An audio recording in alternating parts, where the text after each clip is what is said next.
You are not alone if you avoid these conversations. Look at this. According to the latest research that's out there, they say about 70% of people in the workplace right now are avoiding difficult conversations with their coworker, their boss, or their direct report. Put your boss hat on and read that again.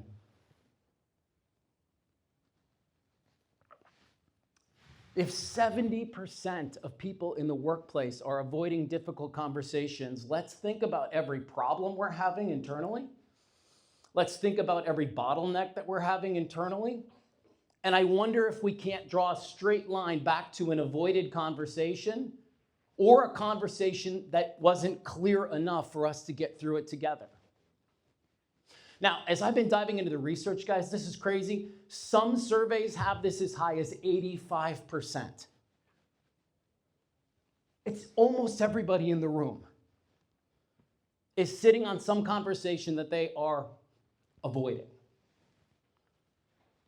But it gets a little bit worse. They say about a third of all of these people are putting off these conversations for more than a month. There are some people in this room, according to the research, who are sitting on a conversation that they haven't had with their boss, their direct report, or a coworker for more than a year. That's where your anxiety is coming from. Like, it's time to rip that Band-Aid off. It's time to have that conversation. And I want to teach you how to go through those conversations today. Tell them I said hello.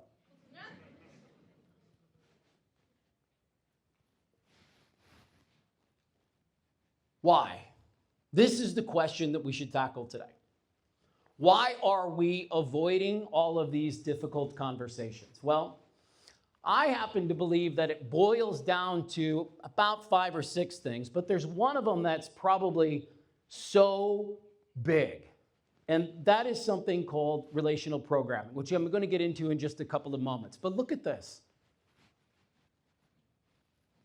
They say the cost of avoidance isn't just momentum and respect and self-respect, it's also bucks, dollars, real dollars.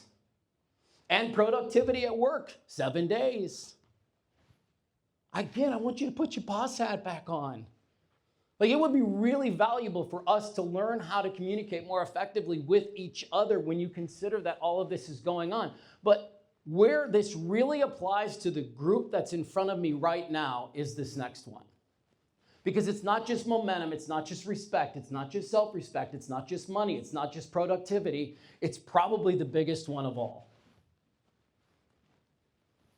Trust.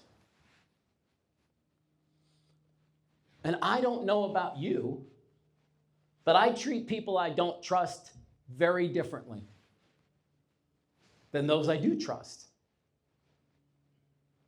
And so we need to tackle this problem. This is one of the biggest issues that I believe is facing corporate America today. So let's jump in. Why are we anxious? Why are we wanting to avoid these conversations? If you had a pen and paper in front of you, I would tell you to write down 2 words that I just mentioned a moment ago: relational programming.